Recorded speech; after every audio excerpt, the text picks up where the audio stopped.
Welcome all, and thank you for attending our second event in this series, Elect People's Council. My name is Justin Michael Hendricks, the People's Mayor of Champaign-Urbana. All of the candidates in attendance tonight are for People First policies like ending chronic homelessness, defunding the police, and closing gaps in domestic violence survivor support. When candidates like us run for office on any one of these issues, a question we get is, how will you convince the other representatives to vote for that? Through this event, we are demonstrating to our communities that the political will exist to realize all three of these People First policies. Please post your questions in the Facebook Live comment section, and your questions will be fielded to the candidates present during the Q&A section. With that, I'll hand it over to Jaya for our land acknowledgement. Thank you. We would like to begin today by recognizing and acknowledging that we are in the lands of the Peoria, Kaskaskia, Piankashaw, Wea, Miami, Muscooten, Odawa, Sauk, Meskwaki, Kickapoo, Potawatomi, Ojibwe, Chickasaw, Ho-Chunk, and Menominee nations. These lands were the traditional territory of these Native nations prior to their forced removal. These lands continue to carry the stories of these nations and their struggles for survival and identity.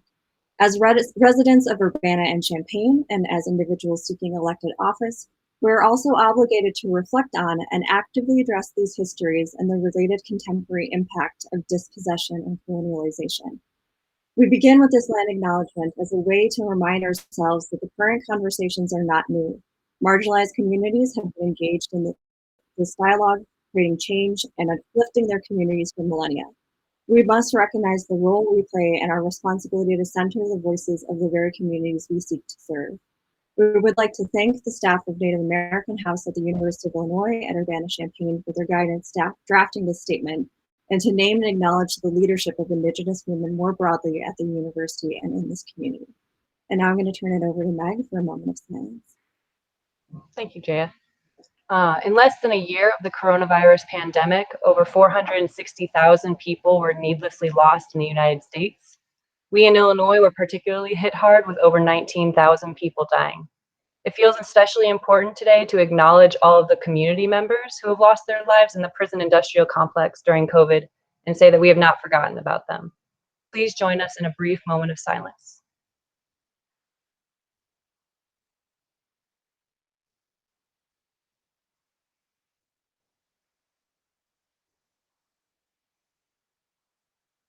All right, thank you everyone. Justin, let's go to the roll call. When I call your name and office that you are running for, please respond with here. Jake Fava, candidate for Ward 1 of Urbana. Here. Christopher Hansen, candidate for Ward 2 of Urbana. I'm here. Colin Dotson, candidate for Ward 2 of Urbana. Here. Deborah Liu, candidate for Ward 3 of Urbana. Here. Jaya Colasetti, candidate for Ward 4 of Urbana. Here. Megan McDonald, candidate for Ward 5 of Urbana. Here. Grace Wilkin, candidate for Ward 6 of Urbana. Here. Dear Miller, incumbent and candidate for Ward 7, of Urbana.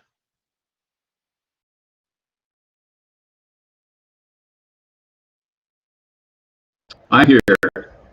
Thank you. Rita Connerly, candidate for Township Supervisor of Champaign. Here. Ann A, candidate for Mayor of Urbana.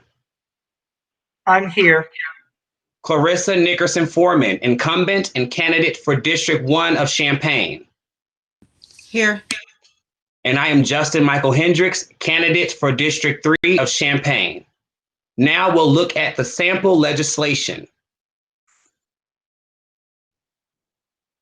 Whereas we all deserve to live in communities where we feel safe, and true community safety means feeling safe from violence by the state, which includes the police.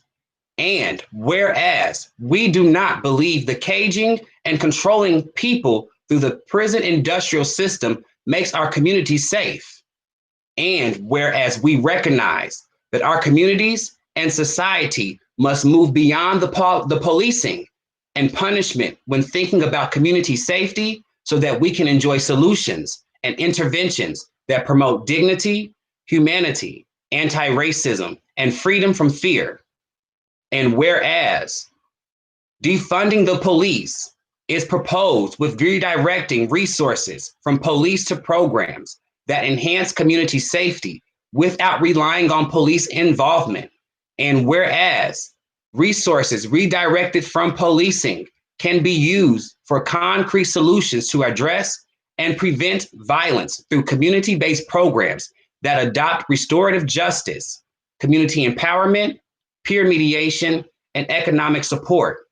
And whereas the police budget is the largest portion of the general operating fund for both Champaign and Urbana, and whereas Urbana's social service funding is less than the annual individual cost of at least 52 individual Urbana police officers and staff, and whereas the city of Urbana has committed to ending structural racism, which would be impossible without the elimination of the reactionary policing as we know it. And now, therefore, be it resolved that we proclaim our support for narrowing police roles to make space for fiscal responsibility and effective service to better serve our community. Now on to candidate comments. Because there are so many of us, and because we are inviting the community to participate in a 30-minute Q&A, each candidate will have 2 minutes to speak about the resolution, the community feedback they've gotten, and anything else they want to say about defunding the police. First, we have Jake Fava, candidate for Ward 1 of Urbana.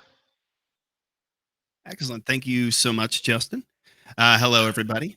Thank you so much for joining us today and allowing us to speak. I'm excited to hear what everyone else up here has to say and for the discussion we'll have afterwards. To kick things off, I'll talk a little bit about numbers. For those who aren't aware, 21% of the upcoming Urbana city budget is for police. It's the second largest expenditure on that budget. In comparison, community development is a little over half of that, just 12%. When I look at that, my first thought is that there's a really clear opportunity to divert some of the funding we have currently going towards addressing the effects of crime into methods and services that have been proven to address the root causes of crime. Things like mental health services, family support, and as we talked about previously, adequate housing. The other half of this equation is that police across the country have repeatedly shown an inability to enact justice in a way that's equitable to all citizens. The justice system in particular is arguably the clearest place where racial discrimination is on full display.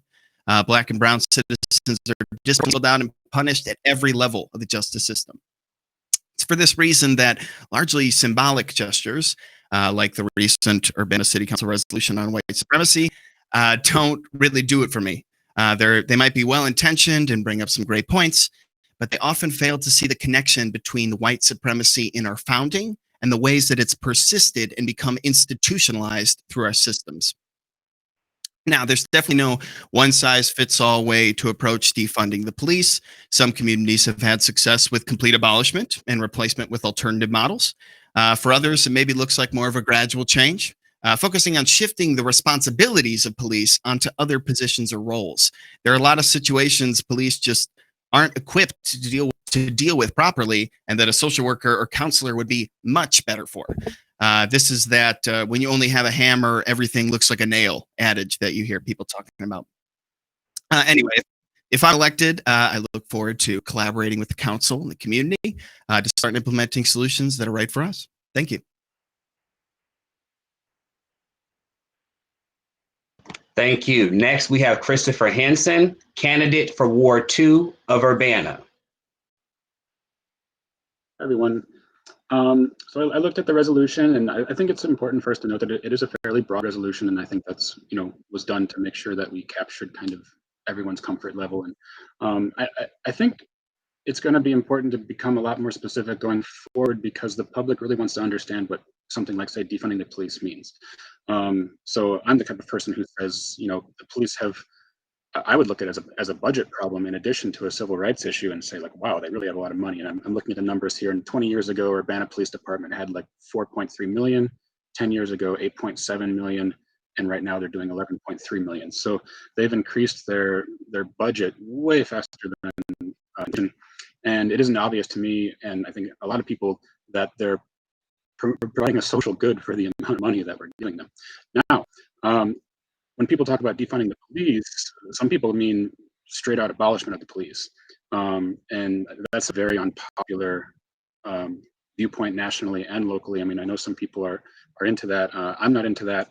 I'm comfortable with reducing their budget and seeing that money go to something more useful. But I guess what I would, while I have some time here to speak to the other people who are going to be our leaders, is encourage us to make sure that whatever alternate solutions we come up with, it needs to work. It had better damn well work, right? Because we're not going to get another chance if we reduce the police budget and we take that money and we put it somewhere else, and we need to make sure that it's going to work, it's going to help people, and also that it's actually going to reduce issues of crime. Because I know the people in my ward, they really want someone, they want to be able to call someone 24 hours a day, whether it's the police or maybe a different type of service. They want to be able to call someone. And I know I had neighbors who are afraid to call the police because they're afraid that when they show up, the situation's not going to be handled responsibly. So I would like to look and make sure I can give them something, a service they can call where they feel comfortable with that response, knowing that it's going to be safe and nonviolent. So that's what I'm looking out for. And yeah, I hope to, as we move forward, get more and more specific on how we're going to do this. Thanks. Thank you. Colin Dotson, candidate for Ward 2 of Urbana. Hi, yeah, thank you. I just have a couple of brief notes here. So for many of us here, I think that, defunding the police in, of course, varying definitions, it really should be a common sense proposal. Looking at how dramatically police budgets have increased over the last 2 to 3 decades. And, recognizing that this has not made people safer, right? I am a socialist. I don't hide that fact. So, in my view, the police are the enforcement arm of the state. And the state is a capitalist state which actively works against the interests of working class people. Often, this is simplified into a position that police protect property over lives. And while that is true to an extent, it doesn't quite even encapsulate the absurdity of the priorities associated with policing, which is to say that they don't even just protect property, but they've made it clear that they're there to protect property values, to facilitate gentrification and basically the increase in equity that real estate investors can get by buying up cheap properties in distressed neighborhoods and flipping them. And looking at this, we also need to consider, we're going to get a lot of pushback from a lot of people saying, well, we need reform. We don't need to defund. But the thing is, every time reform has been pushed, the inevitable result has been an increase in police funding. And yet we see the same problems, even in the degree of brutality over that same time period. So we need to defund the police. Reform is not good enough. We've tried that. Thank you. Next, we have Deborah Liu, candidate for Ward 3 of Urbana. Thanks, Justin. So not to beat a dead horse, but to repeat what both Jake and Chris and Colin, sorry, that's 3 of you, not both. The Urbana police budget. So the amount that Urbana actually spends on police varies depending on whether or not you're looking at budget or expenditures, right? But no matter how you slice it, somewhere between $9 and $12 million of Urbana's budget, or the amount that Urbana spends, is going to policing. And like, my position is very simple. If you look at all of the encounters that the police have with the public, and everyone can see this. This is through the Urbana Police Media Report or something. It's publicly available on the City of Urbana website. The overwhelming majority of encounters that the Urbana Police Department has with the public is for domestic encounters and for nonviolent petty theft. And the question you have to ask yourself is, are trained military, because that's what police are, necessary to respond to those sorts of incidents? And the answer is a categorical no, right? Like when you get into a shouting match with your partner and your neighbors hear you and they call the cops on you, right? If you're an individual that, if you're a Black or brown individual, that is an encounter that could turn lethal, or could change your life forever, as we've seen. And it's unnecessary. It's unnecessary for the safety of the community. It's unnecessary for the safety of the city. So yeah, that's all I really have to say about it. Thank you. Next, we have Jaya Colasetti, candidate for Ward 4 of Urbana. Thanks, Justin. I also feel a little spoiled that we all have all these great ideas that come before being, this far along in line. I also want to acknowledge that tension, right? That when people say defund the police, that means different things to different people. And I think it is really important that as we move forward, there is that space. And I'm hoping we'll get to some of that in the Q&A today, that we can have that conversation. Whether that means completely giving some money, I do think it's important that we're clear on what we mean. I think that more broad definition that we all kind of agreed on is recognizing that there's a need to at least shift some of those resources to more appropriate places. For me, I think it's also important that we're using evidence-based and community-centered approaches. And those things do not have to be contradictory. There's actually a lot of really good research out there now that's kind of examined what does tend to work, what doesn't. Of course, those things have to be tailored to our community specifically. But what worries me in these kind of initial efforts we're seeing in Urbana, at least, is there's almost like trying to put a Band-Aid on a gaping wound, right? We're seeing these little bits and pieces being addressed in ways that are not addressing the root causes, that are not actually contributing to further safety. So one of the things that we all discussed was that the police. A recent funding choice that the Urbana City Council made was to provide a substantial amount of money for a program that is still in the hands of the police. So the One Door program is working with other community partners, and there's a really important need that's being, acknowledged there, right? The need for a response to mental health crisis situations does not focus so much on policing, but it's still relying on the police making that call and calling in responders or being the first people on the scene. It does not address racial inequality. We've seen the attempts to change the use of force policy, not remotely what our community needed. And I know I'm low on time, so I also just want to acknowledge that we need to get these school resource officers out of our schools. Police do not belong in our schools. Children should not be become or disciplined for normal or trauma-related experiences that they are having in the schools by law enforcement. So there are a lot of these pieces. I'm looking forward to our discussion, but I will stop there. Thank you. Next, Megan McDonald, candidate 5 of Urbana. Thanks, Justin. Hi, everyone. It's nice to see you again. I'm just going to be straight up and say that defunding the police was one of my biggest motivators to run for city council. I want to live in a community where everyone has what they need, truly safe housing, healthcare, food, and the police don't provide any of that. In fact, in many cases, they contribute to the homelessness rate, the unemployment rate, the poverty rate, homicide rate. Just some local examples. We've had cops beat young women in the street just from walking away from a conversation. We've had young Black mothers be incarcerated just for trying to get diapers to survive. It doesn't sound like the police really have helped either of those situations. Just a more vulnerable example, I know that I've had the police weaponized against me.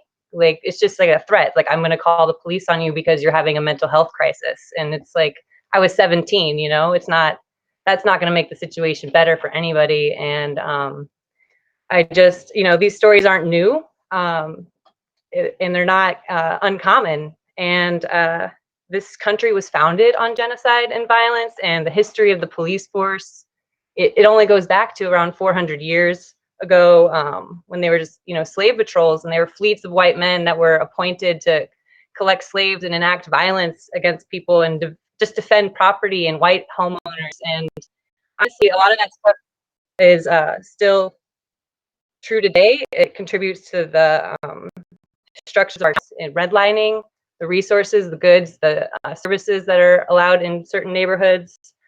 We've known about this. It's not enough to just talk about it anymore. It's not enough to have review boards. We've had the civilian review board in Urbana for 12 years. It's not working. Yeah, so I want a seat at the city council table so I can amend that budget. So I can help people like Jared or whoever else gets on there really decide what our priorities are. And I know I'm late on time, but I think it's important for us to talk about the difference between policing and the police force. So hopefully that'll come up again in this conversation. Thank you. Next, Grace Wilkin, candidate for Ward 6 of Urbana. Cool. Thank you, Justin, and thank you all for watching. As Justin said, my name is Grace Wilkin, and I use she, her pronouns, and I'm running in Ward 6 of Urbana, coincidentally running against a police officer. I agree that we need to meaningfully address the long history, statistics, and stories of abuse and racist policing in the U.S. and in Champaign-Urbana. We need to use our resources responsibly. The large police budget could go towards so many other things like education, social service, community resources, green investment, local jobs and businesses. Why do teachers, social workers, community activists, and everyone else have to make ends meet with such little money? But the police always seem to have the nicest cars, equipment, and weapons, and now new riot gear. I also want to bring up the long-term consequences of our criminal and justice system. In CU, we still have housing discrimination based on criminal background. Some groups are working really hard to address this. Shout out to First Followers and others. It's important to prevent people entering the prison system and to also address the basic needs and challenges that they'll have once they return to the community. As a city, we could protect housing rights and promote education, training, and employment, especially in green, sustainable jobs for those who have been impacted by the criminal and justice system. There's also the issue of racial profiling and lack of protection for our Hispanic or Latinx community. And this creates an unsafe and unwelcoming community where people are taken advantage of in their jobs and housing with no legal rights, and then may be abducted at work and their families won't even know what happened. I think diversity is key in society, biology, and our city planning. And healthy, diverse communities are ones that protect our Black and Brown community members, not criminalize, harass, imprison, and abuse them. Community support is also key.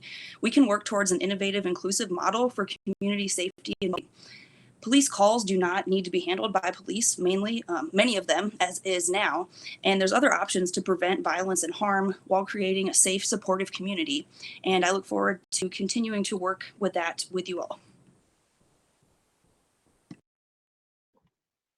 Thank you. Next, we have Jared Miller, incumbent and candidate for Ward 7 of Urbana. Good evening, everybody. So I wanted to start off my little 2-minute thing with a quick quote. So this is part from an article, part from Chicago-based organizers. When I see the police, I see 100 jobs smashed into one thing, and it has a gun. Police are currently a catch-all for addressing every social problem that the state has. And it continues to defund the commons. Different kinds of harm, and the important part, different kinds of harm need different kinds of responses. An inherently violent institution, one whose state-sanctioned freedom to use violence as its constitutive and unique source of authority, should not be one of those responses. So I brought that quote up just because, if people are going to bring in questions, this isn't just, for me, the idea of, well, we don't like police or we don't like policing.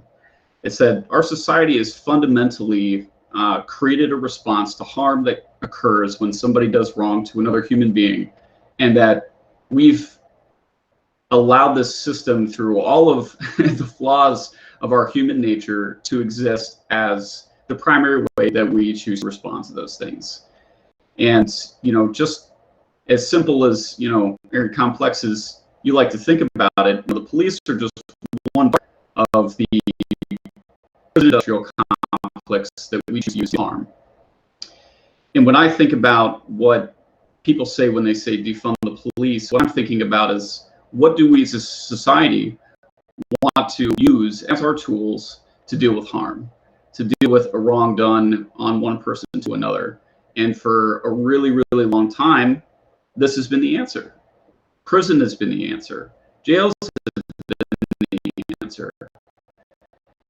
we should realize and to come to a heartfelt understanding and critical thinking about how this response is and whether or not this is the right response. And I think this is just one part of that realization that we need to look beyond policing and police as a response to harm. And I hope to hear some more thoughts from folks as we go through tonight. Thank you. Thank you, Jared. Next, we have Andy Ma, candidate for Urbana mayor. Hello, everybody. But for many, by the time the police are called, it's already too late. There is so much the community could have done to help before the police are called. And it is the reality for many people that the police don't help at all, but only make the situation worse. Despite this reality for many, the Urbana government has continuously increased the budget and resources that has gone into our police. I think that all of us candidates at the very least believe that the vast resources that are devoted to the police can be diverted to programs that will actually help and meet the needs of every member of our community and reduce the use of police as a measure of last resort or something alternative entirely. Thank you. Thank you, Andy. Next, we have Rita Connerly, candidate for Township Supervisor of Champaign.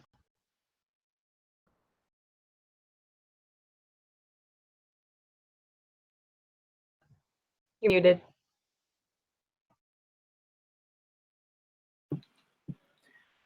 Good evening, everyone. It is so nice to be amongst other candidates who have similar ideas as it relates to what defunding the police looks like. It means reallocating, redirecting funds away from the police departments to other government agencies funded by our tax dollars. That's it. It's that simple. Defund does not mean abolishing the police. And even some who say abolish, it does not necessarily mean to do away with law enforcement altogether. So while the word reallocate may be more palatable, more digestive at city council meetings or even amongst other discussions, defunding surely does get more attention, right? What scares me is that people aren't as ready to engage in conversations when we are defunding our schools, defunding our healthcare, defunding other social service agencies. So, when I was doing some research, the data shows that about 9 out of 10 calls for services are for nonviolent encounters. This doesn't mean that incidents will not turn violent, but police at times contribute to the escalation of violence. Police officers' skill set and trainings are such that they are trained to be warriors and not guardians. So as a person who has been directly impacted by our police institutions, having family members that have been directly and systematically trajectory as a result of the systemic racism in our penal institutions, we know that, and as myself being a survivor, I know that firsthand, police are not the solution to trauma and to mental health. There needs to be alternatives to using our police for solutions in which our own police chief here in Champaign has stated they are not prepared for. Defunding the police is not only to better support our community, but it's also to alleviate the police from responding to calls in which they're just not trained to deal with.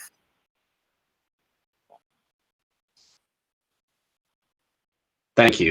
Next, we have Clarissa Nickerson Foreman, incumbent and candidate for District 1 of Champaign. Thank you, everybody. I'm glad to see everybody on the call, and I'm glad to see there are so many different viewpoints on defunding the police, because from my perspective, defunding the police is just a short way of saying we need to fundamentally change law enforcement, and that doesn't fit on a bumper sticker. And so I wish there was a better way to make people more comfortable. I should preface this by saying that I was very much told that people were upset with me for participating in this phone call because they didn't see it as a panel discussion. They saw it as an endorsement of that. And so I want to be clear that I represent a group of people who cannot live without the police.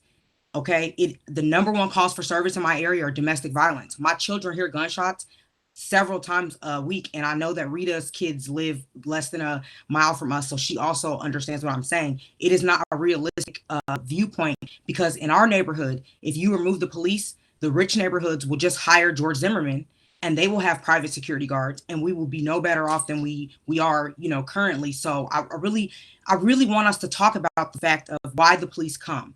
What are we doing that the police keep going to every call? The police they're not mental health workers. They're not drug rehabilitation people. They don't have the skills to be therapists, and we're asking them to do too much.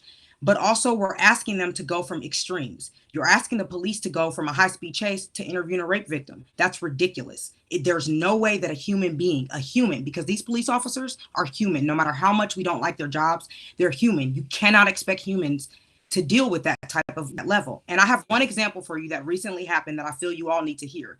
I was contacted by a woman last week who had the police on her at the bank. Her bank account was closed and the police were called on her. Do you know that her biggest complaint at that call was not the police? You know, my bank account was closed. The police were not mean to her. The police didn't do anything wrong. But the police did not explain to the bank or to the worker what they did wrong. And to me, that was a bigger problem. Thank you, Clarissa. I am Justin Michael Hendricks, your write-in candidate for District 3 of Champaign. When it comes to defunding the police, I believe there are 6 reasons why we say defund the police. Policing in the US was established to maintain white supremacy. We know that back from the slave patrols and night watches, going into the current state and times. Also, policing does not keep us safe. Body cameras, trainings, and other so-called reform measures will not end cycles of police violence. Policing diverts billions of dollars from schools, healthcare, and other vital programs that need more funding to strengthen our communities and support shared well-being. Black organizers are calling for divestments from policing and investments into human needs across the country, from LGBTQ to immigrants, the community, and many more. Our tax dollars should not be invested in more inhumane things and just alternatives to policing. I also believe that when we use these systems like these study sessions and these community engagement responses with the police, I believe that it should be the police asking themselves, why aren't we defunding our systems? Because they go out into these communities and they see the socioeconomic disparities. They see the discrimination that happens across the cities of Champaign and Urbana. I believe that it is very disheartening that I do not hear officers talk about where their resources could be better put into the community instead of buying SWAT gear and expensive to keep them militarized. I believe that we need to resource into education, especially into the early child education resource area, because I believe that that is a common goal. And when we focus on education is the beginning stages. When we also say defund the police, we need to also provide resources in social service for women, especially women of color, immigrants, LGBTQ people, especially trans community as well, and the intersex. With that being said, thank you.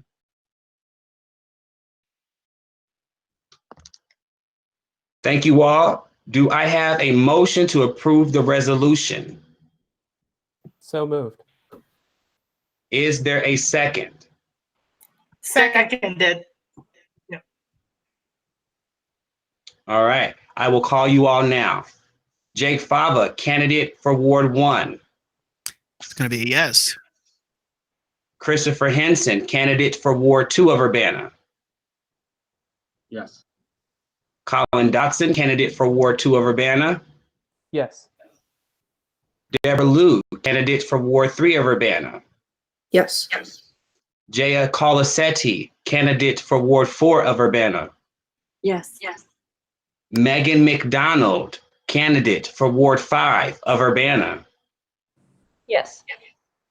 Grace Wilkins, candidate for Ward 6 of Urbana. Yes. Jared Miller, incumbent and candidate for Ward 7 of Urbana. Yes. Andy Ma, candidate for mayor of Urbana. Yes. Rita Connerly, candidate for township supervisor of Champaign.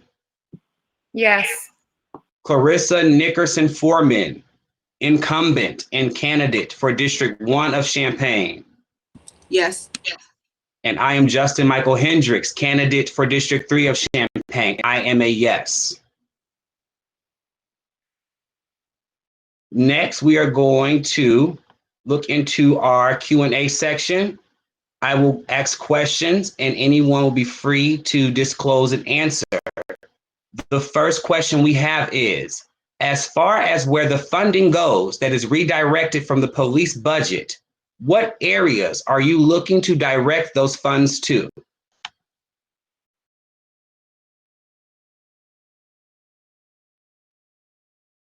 I guess I can quickly kick things off.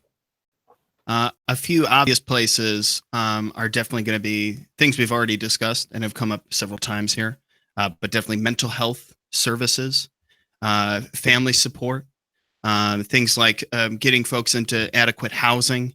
All these things are contributors and predictors of crime. The more that we can start to address those things, the less pressure that we put on our police to do everything, as some other folks have mentioned.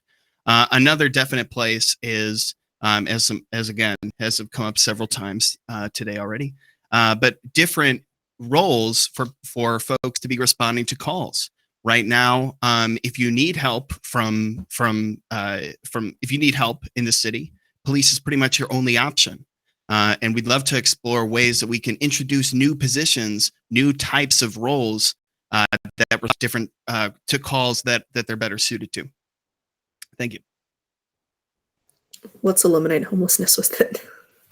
Yeah, we did the math. Nominally 40 individuals who are homeless, supported $1,000 a month. Again, nominally, I mean, it comes out to like $500,000. You could support a lot of homeless people with $11 million. I mean, I'd say. Go ahead, Colin. Yeah, I would say, some of the obvious things are, in terms of like supporting our education system, making sure that our teachers are adequately paid and well taken care of, making sure that we have, representation in our school system, that we have Black leaders demonstrating to the youth of Urbana and Champaign, what it means to be a leader and, to have that role model. But even beyond that, like speaking to Jake's point, if we're talking about new roles, they really don't have to be that complicated in many cases or really that expensive. Quite often, in my own experience, situations where I've known the police to be called, honestly, all that someone needed was someone to be there, right? Was to like to be that voice of rationality, to know like, okay, who do we need to talk to? Where can we go? How can we make sure we can get you to a safe place? If you're having a mental crisis or something like that, being able to identify those resources. So, in a way, I kind of see this as similar to some of the functions involved in like, coordinating a protest event. When you have protest medics there, that's a form of like crisis response, anticipating that, you could, ironically enough, come under police brutality, to be tear gassed and to be beat and all of that sort of stuff. But, having folks who, are made familiar of the resources that are available, have basic crisis training, first aid training, all of these things. And that's not $100,000 a year position. That's something that's like potentially a volunteer position with like a stipend of maybe 500 to 1,000 a month. You know what I mean? So that's a way in which we could much better invest our resources and to offload that first response, when so often it's just people need someone to talk to, shoulder to lean on. And I mean, beyond that, investing in economic development. And sometimes we just have no to building permit applications and zoning variances that contribute to gentrification and displacement. That's my 2 cents. I was just going to share that I think it's important to explicitly state that the 3 of our series, they're all connected, right? So we talked about homelessness. Now we're talking about defunding the police. Our next one is going to be on responding to domestic violence situations. Folks have raised already a number of times how often responses are related to domestic violence. And I do want to stress too, that's not to downplay the seriousness or the potential danger in those situations, but acknowledge that sending police is not necessarily going to make that any safer, right? We see survivors of domestic violence being the ones who get arrested instead of the ones being held, right? There are a lot of different ways that we need to be thinking about who is appropriately trained, who should be responding to those situations. And then I think another piece that Grace brought up already, but that's important to reinforce, is that we need to be thinking about alternatives to incarceration. So this is one piece of a larger conversation about criminal justice reform. We're seeing potential big picture changes in the state, and we need to think about what does that mean for us locally? How do we make sure that we are encouraging those efforts, supporting those efforts, making sure that legislation gets passed, right? We're still waiting to make sure it gets signed, at least last time I checked. So just making those connections as well. All right, we're going to move forward with another question. If anybody else, I'll take one more response before we move to our next question. I see Rita, would you like to answer? Well, I was just going to note, since police are often the first responders to mental health, domestic violence, and homelessness, that dollars need to go back into social services. I'd like to see a reallocation of funding go into marginalized communities, and also redirect funds to create recreational centers, trauma centers, and unforgivable loans for Black-owned businesses. These are how we can make police dollars, benefit those who have been affected most by police. Thank you.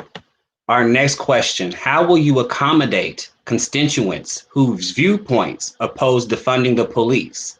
If a majority of your constituents oppose defunding the police, will you support and advocate for their views?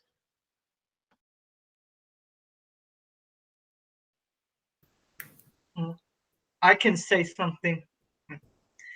Well, I will always do what is right. So no matter if the majority says something, believes something, I'll do what is right that will help everybody in our community. And I think that it isn't a reality that most people believe have good experience with the police. Many of people see police as a source of violence and as a means of last resort. And I think that once we show an alternative, people will be more open.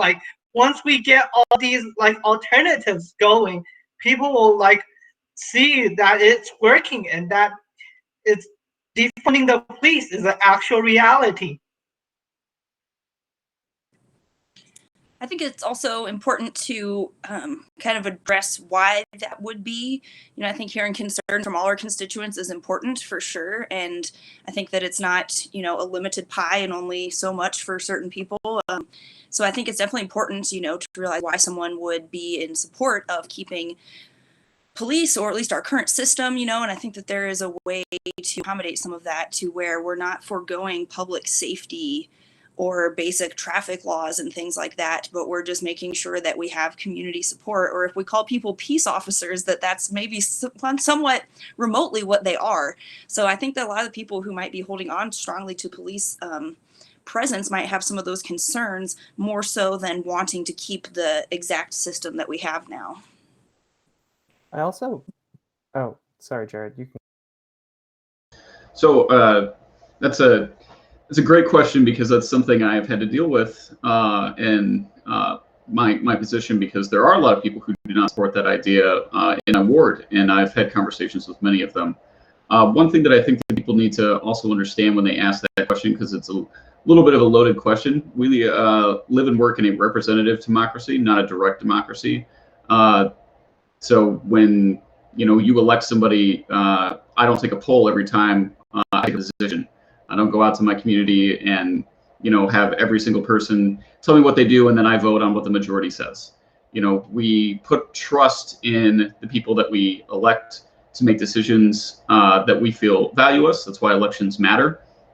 That's why people run for election, and that's why we have the democratic process the way that we do.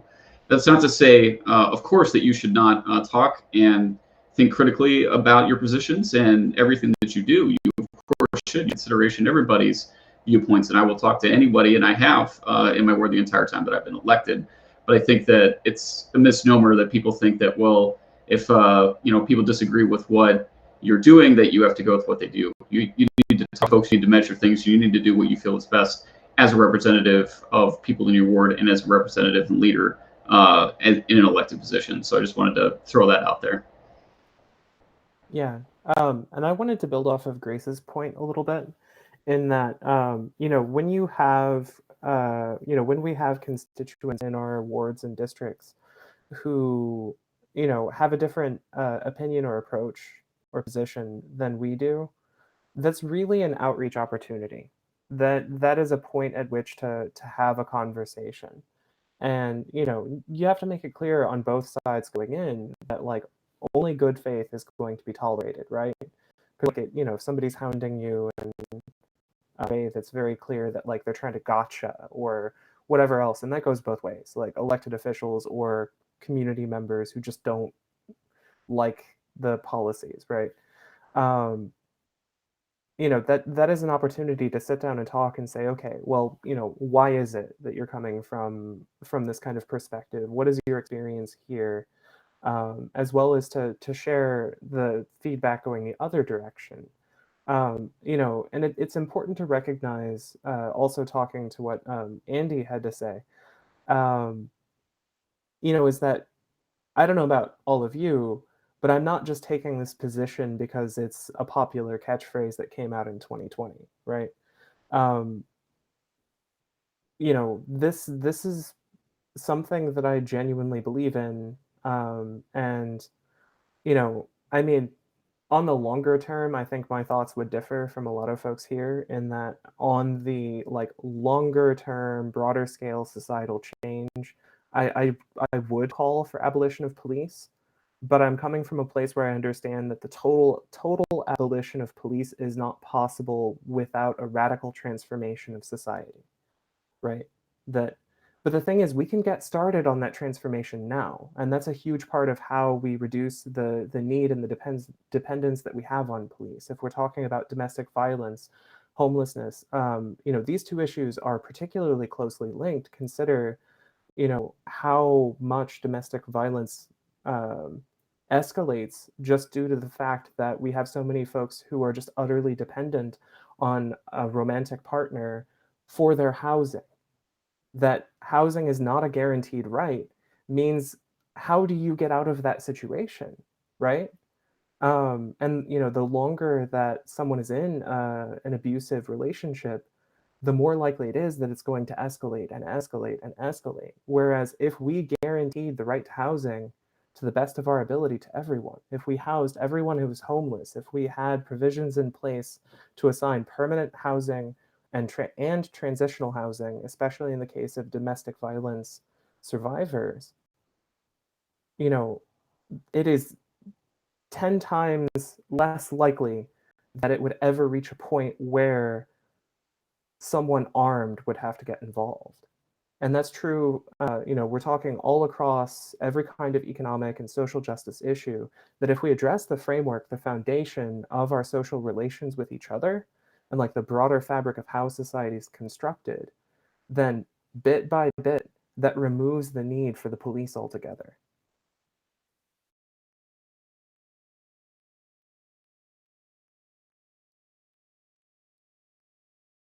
I'll take one more question, one more answer to the question before we move forward. I could quickly tag on. I loved what you said, Colin, about getting to the why of, if there are constituents that are opposed to this type of reform, let's talk to them. Let's figure out what's going on that's causing them to have this belief. Because honestly, I mean, if you had asked me a few years ago, if you had shown me defund the police, I would have also had this gut reaction of resistance. I would have been like, defund the police? No way. We love the police. And I would say it's mostly due to my experiences with police as a white dude. I've simply been shielded from a lot of the injustices that other folks in this country, in this community, have experienced with police. So it's like becoming more aware of other folks' experiences with police, and then also alternatives. I think here they find it super scary because they don't know. They think that we're not trying to replace it with something else. And as everybody on this call has touched on, there are lots of ways that we can address some of the things that police do that are important to the community without doing it through police. Thank you. Our next question. What will this look like for policing the students in our schools, specifically school resource officers? I think that the school resources officer should have been removed yesterday. So if we funded the police, we can start with school resource officers. Yeah, I'm going to jump in because I know I mentioned that in my 2 minutes. I think that's really, really important. So many of our schools do not have adequate support for students. And so many students get labeled as troublemakers or bad or like the problem when they're struggling with things. They might be struggling with homelessness, like we've talked about, food insecurity, other forms of trauma, and their reactions are normal responses to traumatic events. But what's happening now is those kids who need help are getting funneled into incarceration facilities, right? The juvenile justice system, and then that school to prison pipeline. That's a real thing that disproportionately impacts our students of color. So I agree with Deborah. Like that's not an appropriate use of taxpayer money. We need resources, actual not resource officers, but actual resources for our students to make sure that they have the support they need in order to be successful, and so that they're not getting funneled into systems that are going to cause them further harm. I mean, yeah, and absolutely, we need Colin, to if you ensure. don't mind, can I go? Oh, yeah. Great. I just wanted to mention on this point that it's important to elect school board members that are in support, because the city, we tried going through the city and they were basically like, it's not really up to us anymore. And so electing people like Laura Orr, she's running for school board in Urbana. I know that she did a lot of great research with Amina Payne over the last summer and presented it to the city, and not a lot came out of it. But I think if we elect more people to city council or the school board, that's a certain way to make those actions possible. So yeah, sorry to interrupt, Colin. Oh no, by all means. Please do so more often. Anyway, no, I'm going to be very brief. How about we make sure that every school in Champaign-Urbana has enough nurses and counselors to care for the needs of each and every student? And we're talking about holistic needs, not just, oh, you got a bad grade last quarter, what's up with that? But an ongoing relationship building to ensure that like there's a solid community connection that connects the students in our school districts to the community at large. I will go ahead and answer this question. Personally, for myself, as an educator in the school districts here locally, as a preschool educator in Urbana, I will say, just on a wide scale frame, I believe that when it comes to resource officers in schools, I think that there should be less policing in schools and more provisions and ways to give these students access to mental health resources, give them access to extracurriculars, give them access to things that actually enhance and push and improve their skills. With that being said, everybody is not ready to go to college once they graduate. So then what is the plan? So with that being said, we've been in COVID, we've been in a pandemic. Those are dollars sitting that we can then reallocate and source out. It can help them in their skills. Also, with that being said, this money that's just sitting because the schools have been closed, that money could then been given to students during a food pandemic. given to students who don't have internet connectivity. Also moving forward as we're going back into school, we need to make sure we're providing more mental health resources and professionals and specialists that actually care and come from our communities. With that being said, the school board should not be reflective of places and people that do not align with the body at large in those buildings, and even those demographics that may be facing discrimination and disparities. I believe the school board should be very diverse, and if it's not, they need to leave. And also, with that being said, most people on the school board are beyond their years. I would say that respectfully. I know some of them personally, they're beyond their years. So with that being said, we need to start getting in some new people, some new ideas, some new breaths, some new heartbeats. And anybody else can answer that as well. Can I add on a point just really quick about the difference between policing and the police force? Because I think it's applicable here, so that when we are defunding the police and we're trying to think of these creative and critical ways of where to put that money, we're not just making teachers the new police, you know? We don't want to start arming teachers. We don't want to start creating more tension there and overworking them more than they already are. Policing can be done by anybody. Teachers can do it. Social workers can do it. Old white women in parking lots can do it. Like, you know, it's it's just anybody can police people. And so we need to make sure that when we defund the police, wherever we put that money, we're not just putting it to another white supremacist or inherently biased system. We really do need to create new ways of thinking and figure out how we're going to do this. So anyway, I just wanted to point out the difference between policing and the police force in case anybody watching was also, because that's something that I've been learning too. So. Oh no, thank you for that, Megan. Rita, were you going to answer?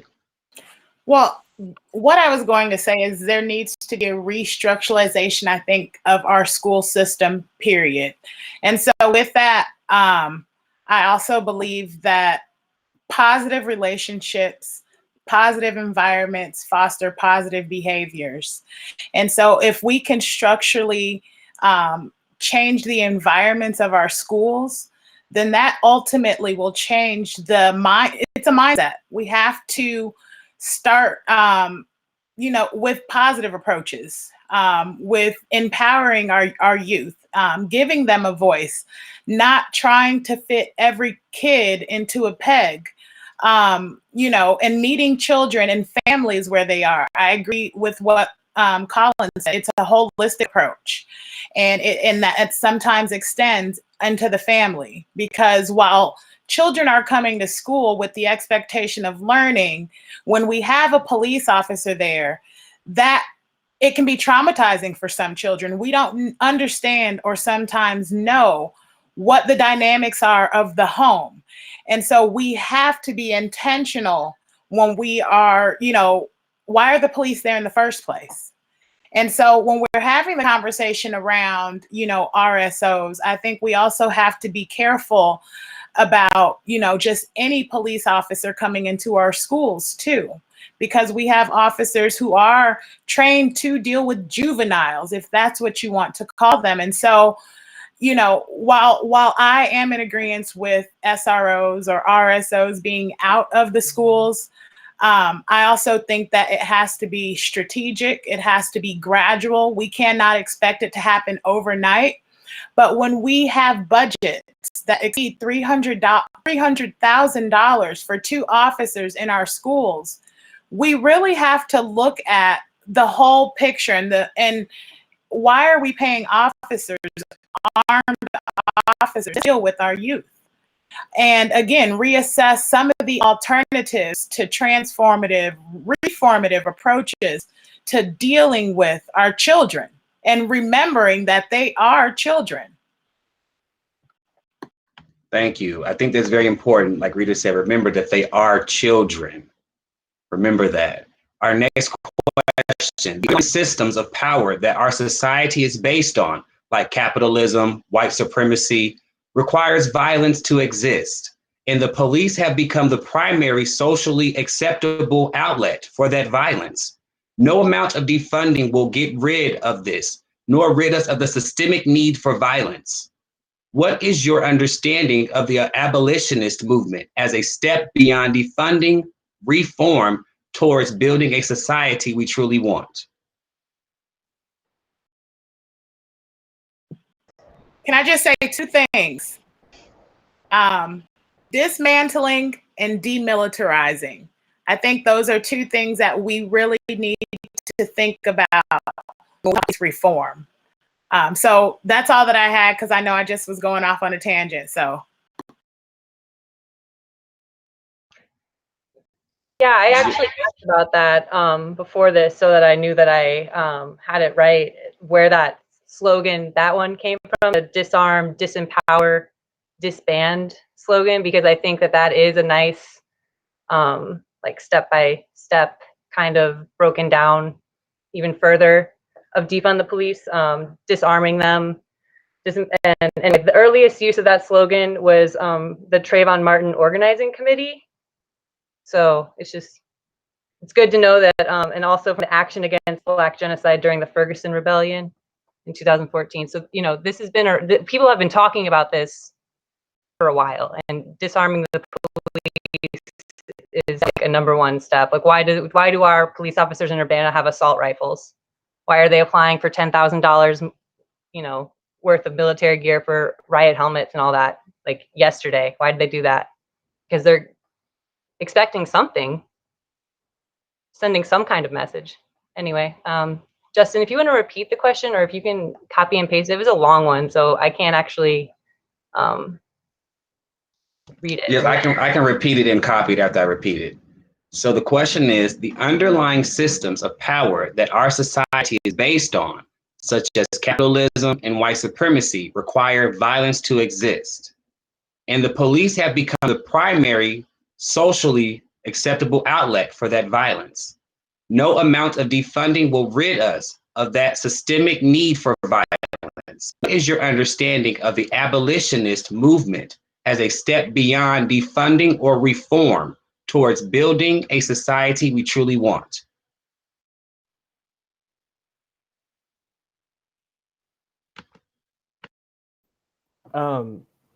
Yes, exactly.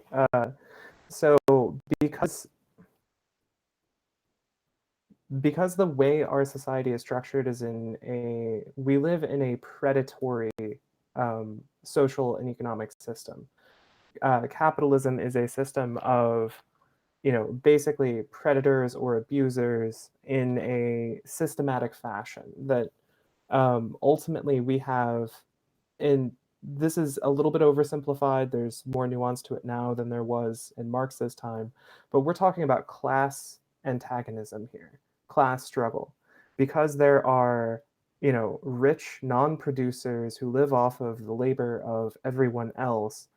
That ultimately creates internal contradictions which necessitate violence in order to maintain the structure of a society. That's why the state exists at all in the first place, is that the forms of society that we have developed are continually at war with themselves, and the state has been the compromise to manage that war.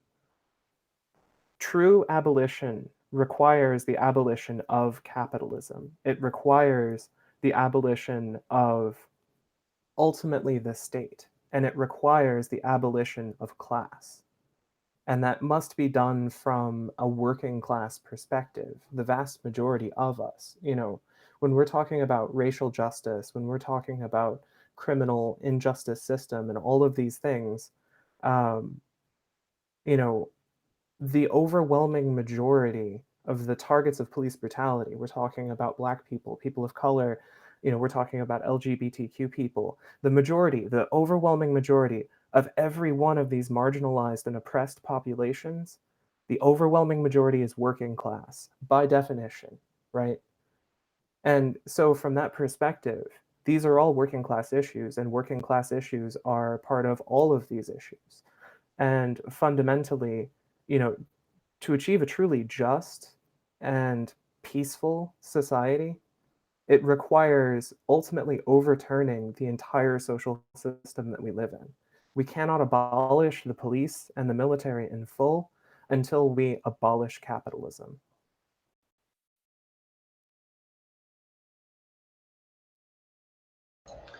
I guess I'll jump in. This was kind of my primary point was, thinking about defunding police is just one small respect of having to rethink our society. And as Colin was saying, thinking about capitalism and the inherently, I would also expand on that violent nature of scarcity that, capitalism creates forced scarcity. It thrives and needs scarcity in order to be effective and work well. And, when you talk about taking away resources from the commons, that's one thing that the police are. In Urbana, we have 11 and some odd $million going to the police instead of using 11 and some odd $1 million for any myriad of other societal fixes to cause the problems that cause violence that, we could be dealing with in a different way. But it's just, it's a foreign concept. It's been so long since our society has really pushed this forward, which is why this is, amazing to be a part of this group and listening to all these folks and these candidates who are doing this. I mean, you guys, whether, you realize it or not, we're the future. We are the leaders who will be the old codgers in 20 or 30 years, 40 years, that the people who are younger than us are going to look at and be like, you're not far enough. You're not doing it enough. So it's really great to see and hear these ideas being brought forward tonight. But I really do want to challenge anybody who's listening, to think about, this is not, our society shouldn't just be this thing that just is. We make it what it is. We choose to live in the way that we do, and we all choose to treat each other the way that we choose to treat each other. These are our choices, and we can make different choices. And I think that's the first and most fundamental thing people need to realize, is that we have different choices. We can make different choices. We can do things differently. And, abolition of police, rethinking harm and how we deal with harm is a big, big part of that.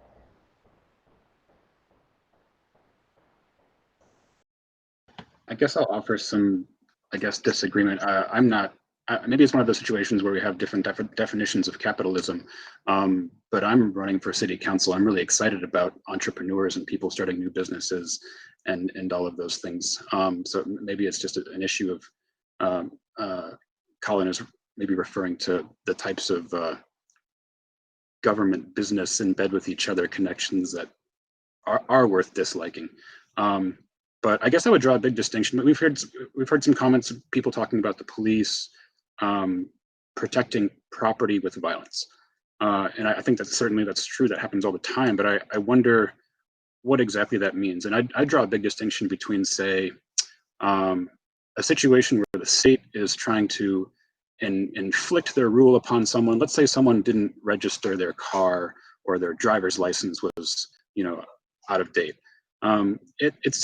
It's one thing to look at that and say, like, man, like, the police are really just coming in and kind of inflicting a type of meaningless violence and pressure on the people of the state. It's another thing to say, like, well, what if some person tried to steal someone else's car? And now we have kind of not really the state versus one person, but just two different people who each want to have possession of this car. There is not, no matter what type of economic system you employ, if it's socialist or communist or capitalist or whatever, you never eliminate the fact that there is a concept of property. I have a thing. This is my computer mouse. I think it's mine, but Jared wants it from me.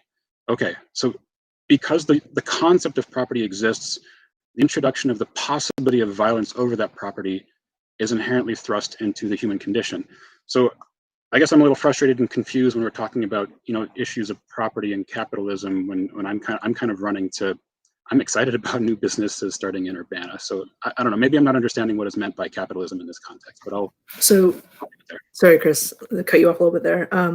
We're getting into like a little bit of like the academic political theory weeds here. But there's a difference between being anti-capitalist and anti-business, right? Anti-capitalist does not mean anti-business.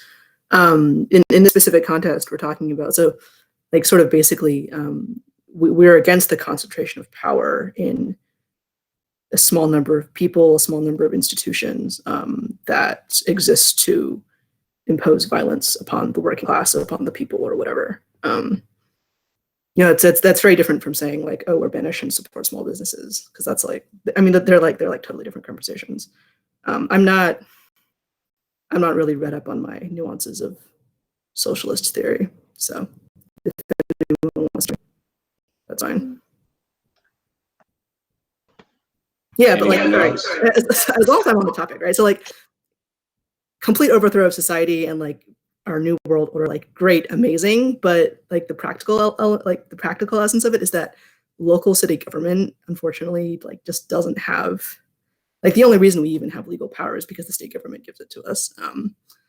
So like there's a lot of space for what local government can do, and all the decisions that affect your daily life, you know, like whether like how good your local school is, like whether or not there's an armed military soldier at your local school, whether or not you feel safe like walking to work, whether or not there's potholes on your street, like those all come out of decisions that are made by your local government. So there is a lot local government can do, but I'm not sure local government can overthrow our capitalist basis of our society. So, all right. So we're going to move forward to the next question, but I do believe in correct capitalism and correct entrepreneurship opposed to corrupt capitalism, which we have been seeing throughout history. So that's why we have a lot of socioeconomic disparities, because of these privileged people and these privileged counterparts that do not identify as Black and brown communities, do not identify as LGBTQ, do not identify as even the disabled community, that we really don't even speak about in these situations that we must start also acknowledging as well, because they too are a part of this demographic when we speak about these certain communities.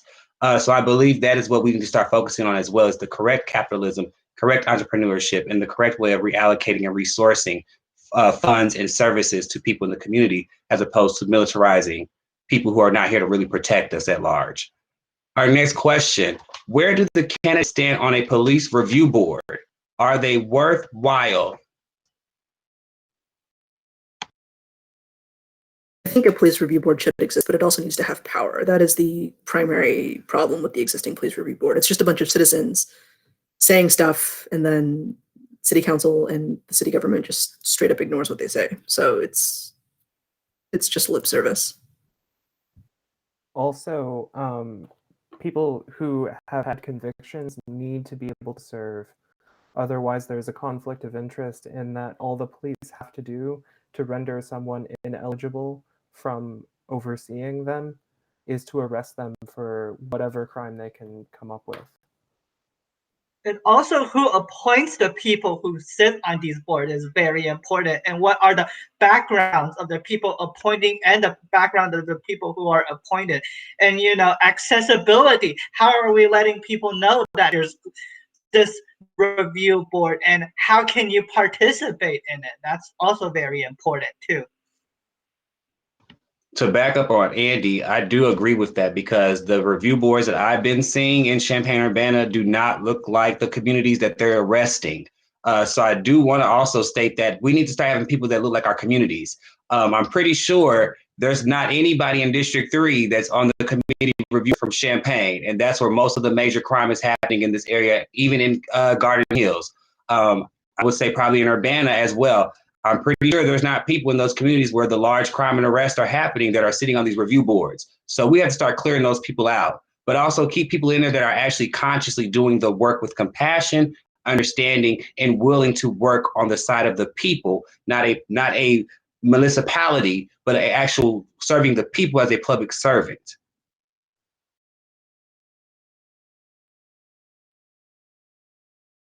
I think Deborah and Andy kind of hit the two big ones. Yeah, the board needs to have some kind of power so they're meaningful, and also, you know, who's appointing, who's on the board really matters a lot. And I talked about this with Jared a little bit, and I'm in big favor of having a completely different type of appointment process in Urbana. Right now the mayor appoints something like 150 different board members, and has, you know, for all of Urbana. The council approves it. I don't know, maybe in the future the council will throw up more resistance to appointments that they don't like, but generally the mayor appoints all these board members for every single board and commission, and then the council approves it. But maybe we could spin the question a little bit and make it more apply to our topic here, and ask, like, I'll ask you guys, how much funding might you put forward to a type of civilian police review board, or Or if we're talking about pushing money toward it, does it become something less savory for the rest of you? I'm curious. I don't really have a clear answer. Chris, do you mean like paying the people who sit on the review board? I guess whatever it takes, having lawyers, experts. I don't know. It's been pointed out that there are review boards in cities where they have multiple lawyers, there to handle these reviews, make sure they're technically, correct and everything. Yeah, I guess I was just trying to tie it back to this issue of funding of the police. And I mean, would we put $500,000 as a really robust civilian review board? Does that make sense to try to get accountability, or does that start to look like too much money for that? What do you guys think? In my opinion, the way that things are right now, I would happily see the city reinvest in a truly independent commission if there were a way for them to have legal recourse over bad actors in the police. Unfortunately, even with all the wonderful things that were passed in the recent police bill in the state legislature, indemnity was not one of those things that was in there, and neither was now I can't think of the word, the police being able to get hold their jobs through the process of the contracts with the police union. Qualified immunity, thank you, Deborah. So yeah, it wasn't in there, so unless those mechanisms are there, is it worth investing in right now? I don't know. I think it would be difficult to make an argument in favor of that, or convince me to do so anyway, because sure, the will might be there, but if the method isn't, then it's not, which is a totally different conversation that Christopher and I had about like the Human Rights Commission developing an independent board there. There are other mechanisms that could be used to hold and bring accountability, even if some of the ones that we wish we had, we don't have today. But it'd be a difficult call for police review boards.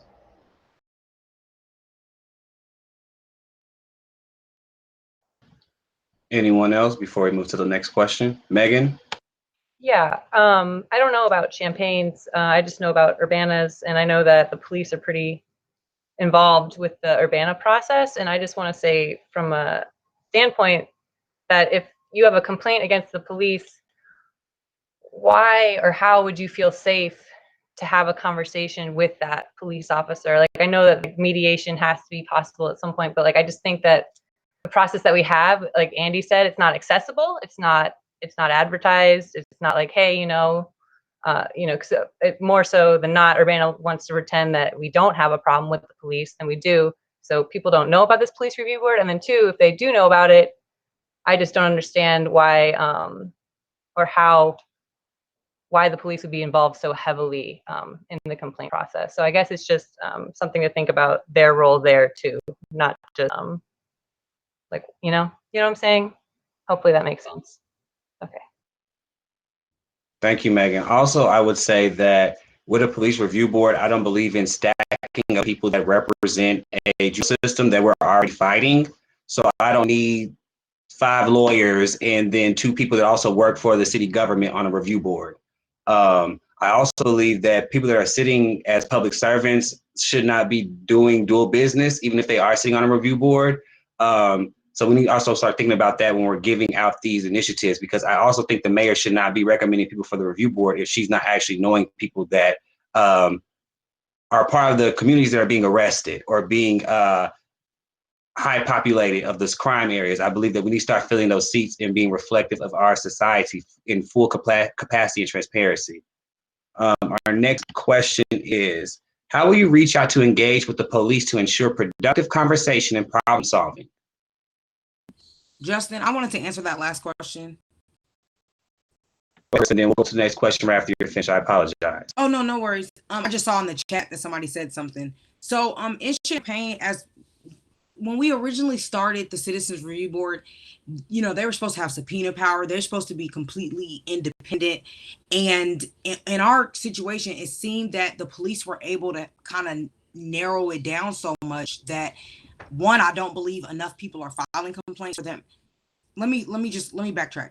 I don't think we've had enough complaints in our system to actually show why. If that gives you any example of what I mean, is a lot of times when I've tried to pick up the citizen review boards to find out what's going on, they don't really investigate the meetings, I mean the cases themselves that much. So I want to understand more how to get them, you know, more of what they need so that they're independent. And because they are not as, I just feel like they're not as separated from city government. They're picked by the mayor. We do get to choose. And a few times we get a little spicy and we'll vote no. But I think one of the main things I really hope people take away from these kind of panel discussions, and your guys is, I like to listen to you guys all talk, is that if it doesn't matter if the will isn't there. And so even though the will was on there to get the citizen review board, there wasn't enough to give them subpoena power. So it was like we were good enough to go just enough,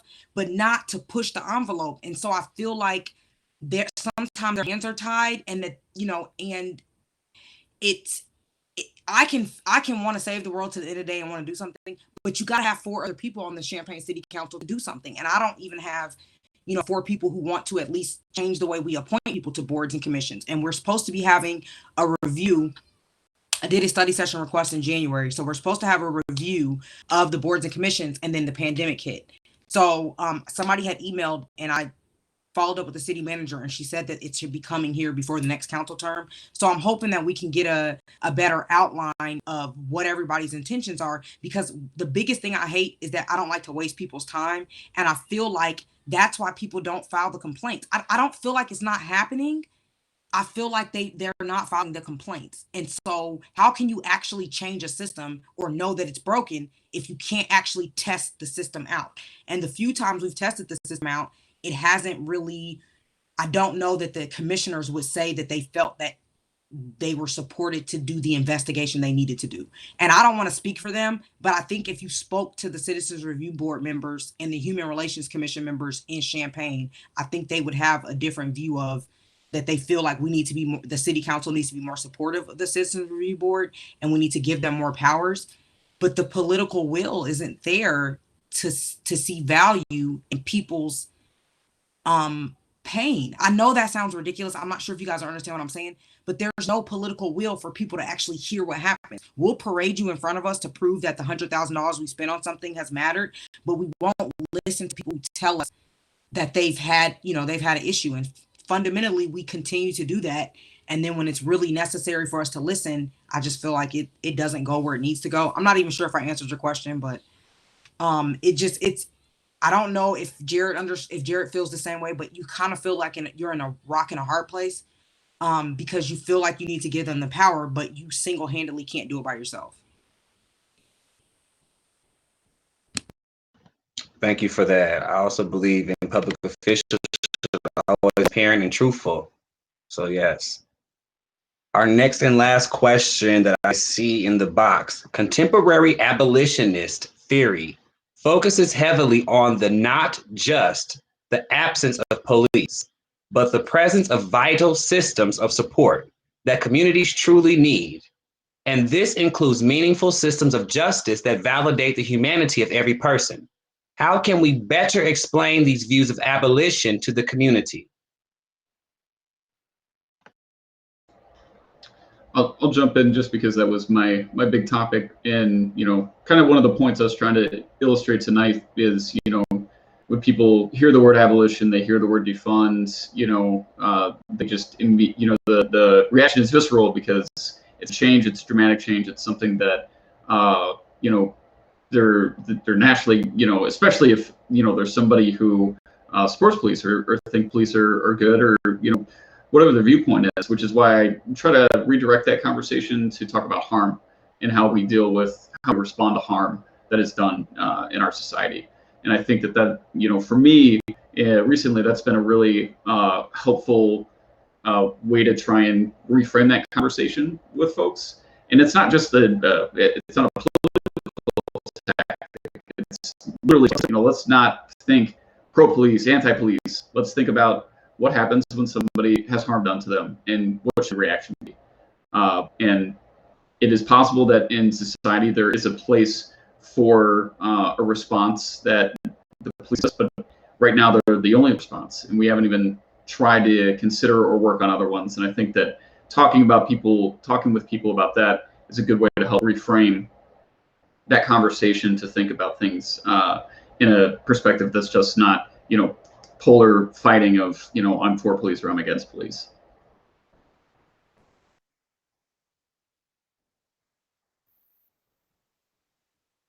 Right. Abolition isn't a scary word. It's I'm part of a local group called Abolition to Abundance. We purposely chose that name to kind of exemplify the community that we want to live in, where there's enough for everybody and there's not a scarcity, because there is enough for everybody. There is enough housing, there's enough food. It's just how do we redistribute that? And so people like Justin and Marshall creating these food pantries or these community closet, like that's part of abolition work. And so just kind of making that more accessible and understandable to people, that it's not, like Jared said, it's not just anti-police, it's not just get rid of this, it's let's build this new world, and let's figure it out together. It might feel scary because we're in such an isolating time too, like this civil rights, this defund the police, like these conversations have been going on a long time, but the biggest uprisings that we've ever seen in this country happened this past summer. And so how do we take that energy also in a pandemic while being isolated from each other? So I think when the spring comes, like Justin's been talking about, when March comes, I think we'll be seeing each other a lot more outside in the community, coming up with creative ways of like how to distribute food, how to distribute, we're still doing that in the winter, but like bigger ways, more everything, abundance. Anyway, so yeah, I think Jeff's question is great, and just pointing it out in small ways and starting small and then getting to the bigger points of abolition. Yeah. I mean, I'd say there's like two sides to this, but they're also kind of the same side. On the one side is like, as Chris was saying earlier, is like, we can't just say, okay, we're going to take all this money out of the police budget and leave it at that, right? In that, like, there is a real need that people need to know that they have someone to go to, that 24 hours a day, 7 days a week, there is a phone number that they can call, or by whatever other means, to get help, to get assistance, whatever issue they might have, immediately. And fundamentally, that's just knowing that there's always going to be someone there for you and how to reach them, right? But then on the other side is, we talk about structural and systemic, and what I call myself a radical. All that means is root seeking.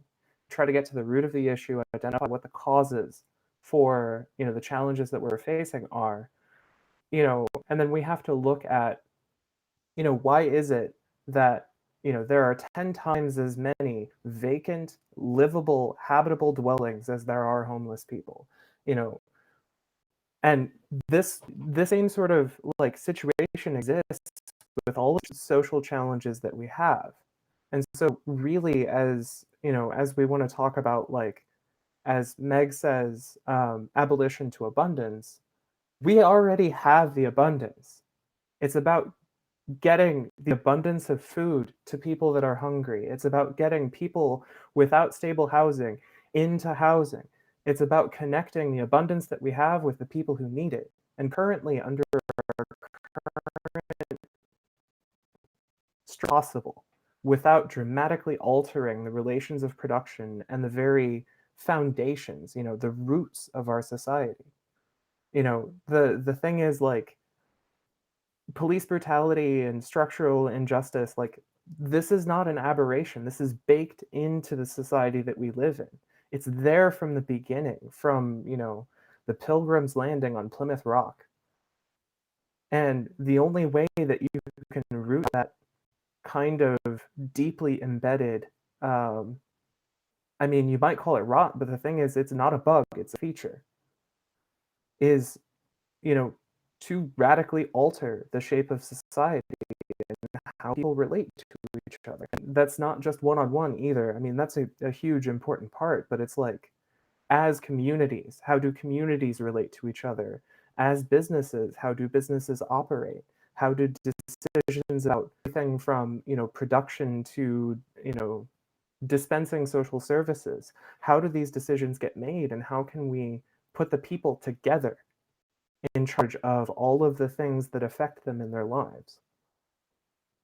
So, yeah. I wanted to quickly, sorry, Colin, I'm not trying to cut you off. Quickly kind of piggyback off of a couple things that folks just brought up, and going back to our conversation about education too. I think that the framing that Jared's talking about in terms of harm is an important one. My background is in doing sexual violence prevention education work, pre-K all the way up through adulthood. And we look at like what are the various levels we need to be having these conversations to reduce risk, right? What are the risk and protective factors on the individual level, on the relationship level, on a societal level, on the community level, and also keeping in mind the historical context. And when we address these issues at multiple levels, then we have the opportunity to look at what is causing the harm in the first place. How do we address those issues so that we don't have that need, right? Like we're addressing things after the fact now in ways that are reinforcing harm, rather than being proactive and saying, okay, this is what our communities need.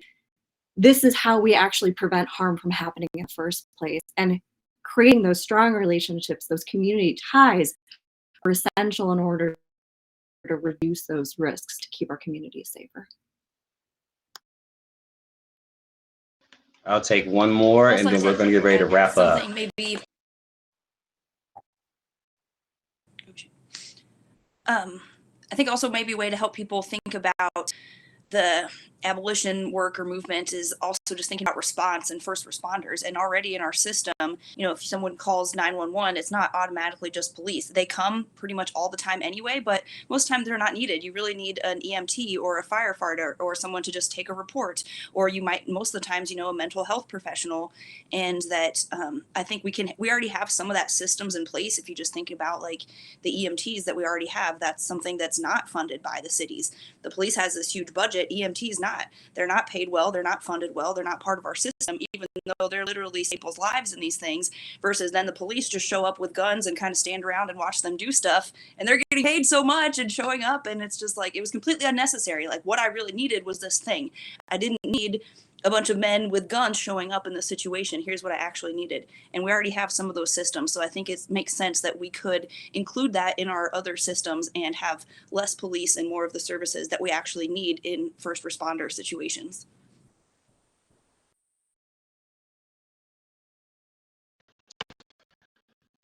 Thank you for this out. First, I want to say to go off what Jay said when it comes to education. One thing we have to also realize is that educational policy is very important for us to also understand. Educational policy is very important because it also controls the governmental aspect of the educational system at large, to where our inner city schools do not reflect our suburban schools. So educational policy is really at core where we have to focus at with education when it comes to figuring out the disparities and discrimination. Also, when it comes to the abolition movement and abolitionists, let's just be honest, historically, the abolition movement began as an organized movement and radical movement for the immediate efforts to end slavery. Who were the people that owned the slaves? The same people that were turned into the police. So we have to think of that mind from where it came from. And so therefore, when we talk about abolitionism and people that are against it, basically you're standing against the ideology of Black Lives Matter, basically is what you're saying. You're standing against the ideology of not ending slavery. So you want us to go back to Jim Crow, before Reconstruction, before civil rights. So when people have to really understand the historical tenets of abolitionists and abolitionism, where it really came from in the beginning historically, when it came from the division of Black and white people, the division of the law and the Black and brown bodies. We have to really pay attention to those at large. Also, when it comes to reaching out and communicating with the police, I have submitted a letter last year to the police.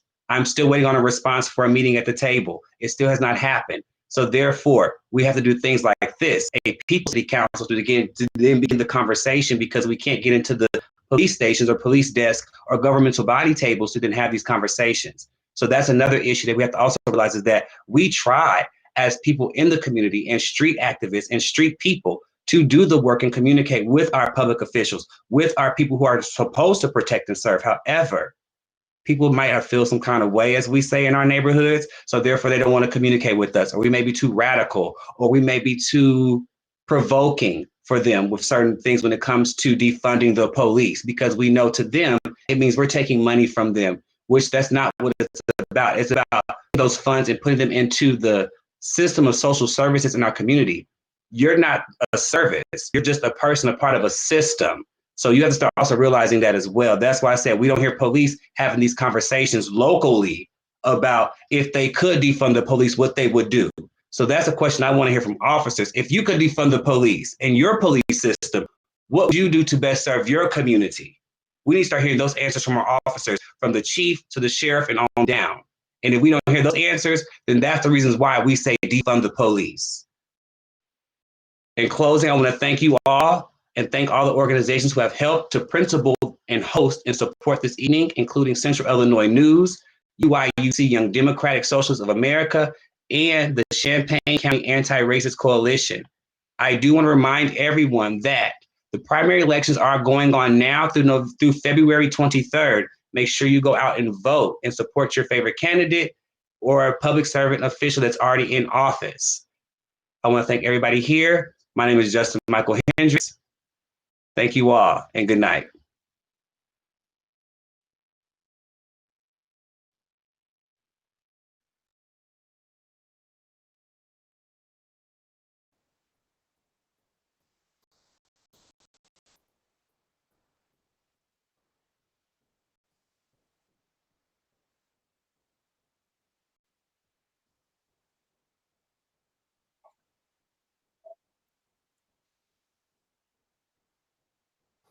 And apologies about the questions going too long. I was just kind of grabbing them, and then after a while, I was just like, yeah, we've gone too many questions.